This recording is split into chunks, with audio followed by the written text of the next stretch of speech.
She will not tell you this. She will not shout it across a room. She will rarely admit it in the moment. Yet it sits at the center of what makes a man steady and interesting. You can hold it in your chest and the world will respond. You can chase and shout and lose it forever. That secret is simple. It is quiet. It is the one thing that makes her look up from her phone and see you as different. You know that feeling. You send a text, you wait, you rewrite the text. You check read receipts. You scroll your feed to distract your mind. Your stomach tightens. You imagine reasons. You imagine the worst. That small panic swallows you. You think a better question will fix it. You think talking more will make her like you. You think proofs and promises will buy attention. You are wrong. Most of what we call attraction does not start with words. It starts with a state. It starts with how you carry the silence. You want results right now. You want control. You try to speed the process. That hunger makes you small. It makes your voice too loud. It makes your presence needy. People notice need. They back away. The truth is not cruel. The truth is practical. When you change your inner weather, you change the outer weather. Here is the frame that flips everything. You have power over your mind, not outside events. Realize this and you will find strength. Say that line out loud. Let it land. It is not a trick. It is a map. It points inward. You stop treating her behavior like the only sign of your value. You stop treating silence as failure. You treat silence as information. You treat silence as a mirror. Listen to a short story. A guy named Mark texts a woman he liked. It is late, he gets no reply. He texts again the next day. He writes longer. He apologizes for being forward. He sends a meme. She replies with a short sentence. He feels relief. He keeps texting. She becomes cool. He tries harder. She replies less. He loses his ground. Now imagine a small change. Mark still texts. He still cares. He sends the same first message. He hears nothing. He breathes. He waits 24 hours. He does not follow up. He moves to work. He goes to the gym. He sends a brief message not to get her back, but to share something small and true. Her reply is warmer. She leans in. Why? Because his calm made room. She could meet him there. This is not manipulation. This is self-control. It is the skill of not letting your mood ride on another person. It is the skill of keeping your center when the world tilts. That skill looks like confidence. It reads like value. It feels like safety. Now I will teach you the 4 ideas you must learn. Each idea builds on the last. Each idea is simple. Each idea is hard to do at first. The harder part is to keep doing it. You can practice this like lifting a weight. It will strengthen you. First idea, quiet value. Quiet value is the practice of carrying an inner life that does not scream for validation. Most people show value by telling others they have it. They list their strengths. They post trophies. That works in marketing. It does not work in intimacy. When you show being steady, you give a space where someone else can feel safe and seen. Safety is attractive. Calm is rare. When you are calm, you become a place to land. How to practice quiet value. Keep your messages short. Keep your plans clear. Show curiosity without begging. Ask a direct question that invites a story. When you meet in person, speak in small, confident sentences. Look at her when she speaks. Leave space between what you say and what you expect. That space lets other people show themselves. It also protects you. You do not have to fill every silence. Stop apologizing for your existence. Stop justifying attention. Let your quiet speak. Second idea, boundary gravity. Boundaries are not punishment. They are signals. They tell others where you stand.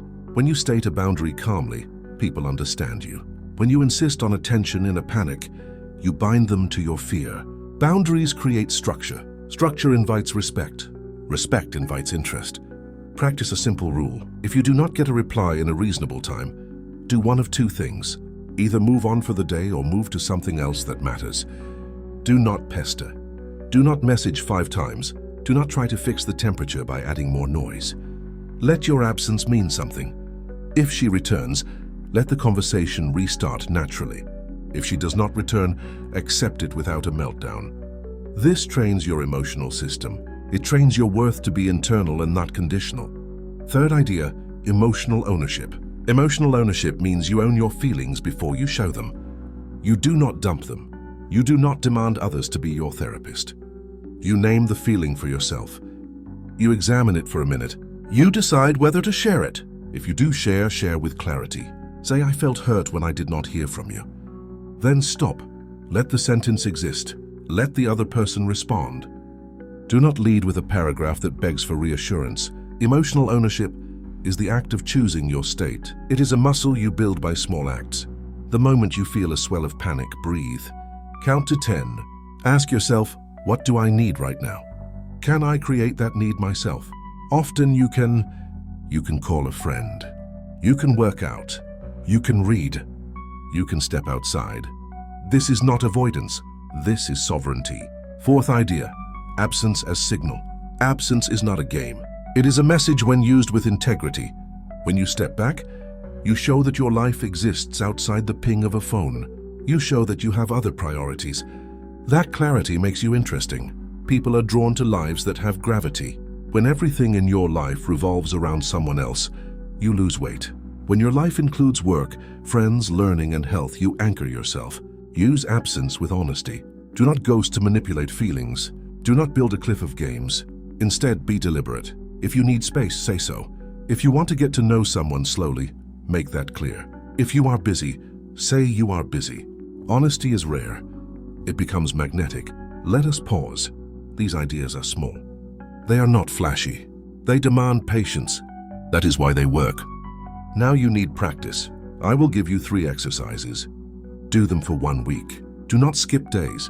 These exercises will reshape how you respond. Exercise 1, the 24-hour rule. If you feel anxious after a message, do not reply for at least 24 hours.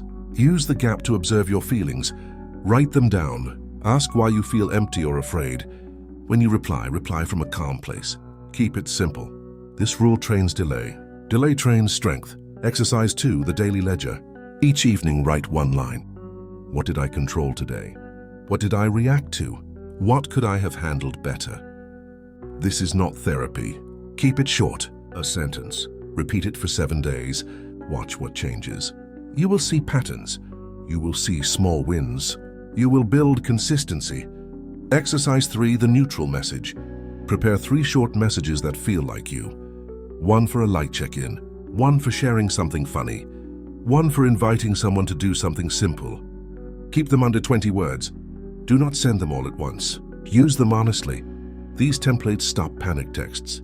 They give you options. They prevent you from rewriting a novel in the dark. Let me give a second modern example. You meet someone at a bar. Her laugh draws you in. You talk for an hour. You exchange numbers. You want to see her again. She texts the next morning with a smiley. You think this is it. You text back a paragraph about how you felt. You lay out your plans. She answers with a short sentence. You over-explain. You worry. Later she says she felt overwhelmed. You were too eager. You were too much. Now try the alternative. After the night together, you send a brief message that says, I enjoyed last night. Coffee this Saturday. You do not explain your history. You do not beg for feedback. You hold a clear invitation with a time. She writes back yes or no. That clarity reduces friction. It creates momentum. It also shows you have a schedule. You move your life forward. That movement is attractive. There is a Stoic line that helps here. The line collapses drama. Remember it often. You have power over your mind, not outside events. Realize this and you will find strength. Use this as an anchor. When your mind spins, repeat the line. It pulls your focus back to what you control. You will face doubts. You will think, is this just playing games? Will it make me fake? Will I lose authenticity? The answer is no if you stay real. The test of integrity is simple. If you use these ideas to deceive, you are lost. If you use them to become steady and honest, you are growing. The practice is not about tricking someone into liking you. It is about becoming the kind of person who does not need constant drama to feel worthy. This work changes more than dating. It changes friendships. It changes the way you handle work. It changes how you react to criticism. When you learn to own your feelings, you stop being hijacked by small storms. You become a person others trust. Trust is the quiet engine of attraction. Here is a practical scene. You are late for a call. She texts, "Are you avoiding me?" You breathe. You reply, "I am in a meeting. Can we talk after?" Short, true, no panic. She sees you have structure. She waits. She respects that. You respect yourself. Another small practice is to measure reactions. For 1 week, notice your urge to text after a date. Mark the moments you would normally text immediately. Delay, notice the urge. Name it, the urge will pass. The more you practice this, the less reactive you become. This is not suppression. This is training. You will also learn how to set a pace. Most interactions fail because someone wants to accelerate intimacy too quickly. Slow gives information. Slow lets you see character. Slow also protects you from delusion. When you move slowly, you notice patterns. You notice how someone treats other people. You notice how they handle disappointment. Those data points matter. Now I will be blunt. Do not weaponize absence. Do not ghost to create jealousy.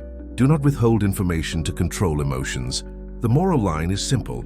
Keep your practice honest. If you want space, say so. If you want to leave, say so. If you want to test commitment, do not pretend to end everything. Tests break trust. The skill you build is not a set of tricks. It is a new baseline of dignity. You will face resistance. Your old habits will push. They will say faster is better. Social media trains you to seek instant reward. Dating apps feed this hunger. You must resist. Build new habits. Reward small wins. Celebrate the day you did not text at midnight. Celebrate the week you kept a calm ledger. These build confidence. A final exercise. For 1 month, choose 3 things you will not change for anyone. Keep them practical. They might be gym time, a weekly call with a parent, or a class you attend. Protect those things. They are anchors. When your life has anchors, other people fit in. When your life has no anchors, you orbit around anyone who pays attention. Anchor yourself first. When you do this work, the results vary. Some people come closer, some drift away. You will lose those who depended on your panic for their sense of importance. That is okay. You want people who like you for your center, not your chase. Attraction aligned with stability lasts. Now, how do you speak about this to someone you care about? Use plain language. Say, "I like you, and I also keep certain parts of my life steady." That is the truth. If she responds well, you have shared a value. If she cannot meet that, you have information. That information protects your time. I want to leave you with a few quick anchors you can use right now. First, when you feel panic, breathe for 5 slow counts. Second, write 1 sentence about what you need that is not the other person. Third, set a small plan for the next hour and follow it. These simple acts shift your chemistry. If you practice this for a month, the change will be visible. You will feel calmer. People will notice a new kind of confidence. You will stop being a mirror to others. You will become a presence they can choose to step into. Before we close, a few rules to keep this ethical and strong. Never lie. Never invent scarcity. Be honest about your intentions. Do not use absence to punish. Use boundaries to protect your time. Use quiet to become interesting. Use ownership to stay human. Now, one last real image. Imagine you are older. Imagine a man who is steady. He does not need to check his phone. He reads, he walks. He has friends. He has a life that makes him soft and strong at the same time. Women and men are drawn to that life. It is not about tricks.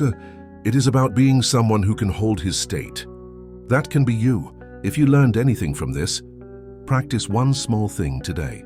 Pause before responding to a message. Watch your mind. Do not explain 100 reasons. Keep it simple. Keep it honest. Let your life do the talking. What is one moment where silence taught you more than words?